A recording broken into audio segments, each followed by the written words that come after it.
23 जून 2025 को ईरान ने लॉन्च किया मिसाइल स्ट्राइक जिसका नाम Bashar al Fatah targeting US militaries Al Udeid airbase in Qatar. जो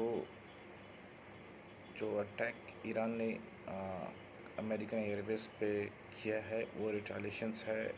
ऑपरेशन मिडनाइट हमर की, जो ईरान के 3 न्यूक्लियर फैसिलिटीज़ को बम्बार्डिंग करके बर्बाद कर दिया था।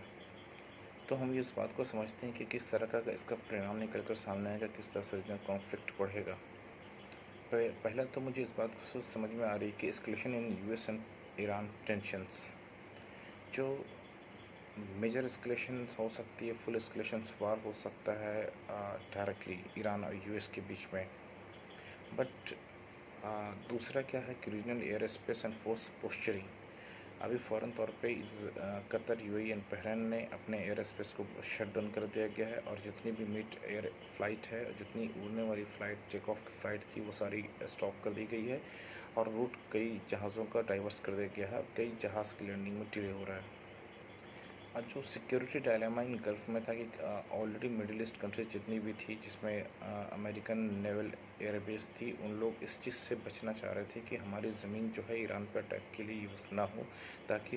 इनडायरेक्ट वे में they will be in the war बन जाएंगे, जिसकी वजह से वो ऑलरेडी परहेज़ कर रहे थे।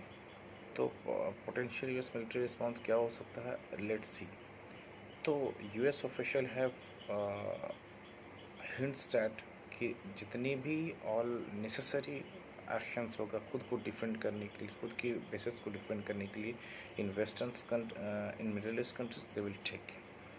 And we are waiting for the immediate retaliations from the US. And चौथा क्या, फिफ्थ क्या इसका इम्पैक्ट आ सकता है कि broader regional and global risk हो सकता है कि पूरा मिडिल ईस्ट जो कंट्रीज़ है वो एक वॉर में उलझ जाए, और जिसकी आशंका देखने को लग रही है कि इस तरीके से full fledged war with the US, Israel and others country will be active. जैसे France, Britain, Germany is the part of NATO countries, and A NATO country की आर्टिकल 5 ये कहती है कि जिस कंट्री पे अटैक होता है नाटो की, वो आर्टिकल 5 एक्टिवेट होगी और उसको देखते हुए ये कंट्री सारी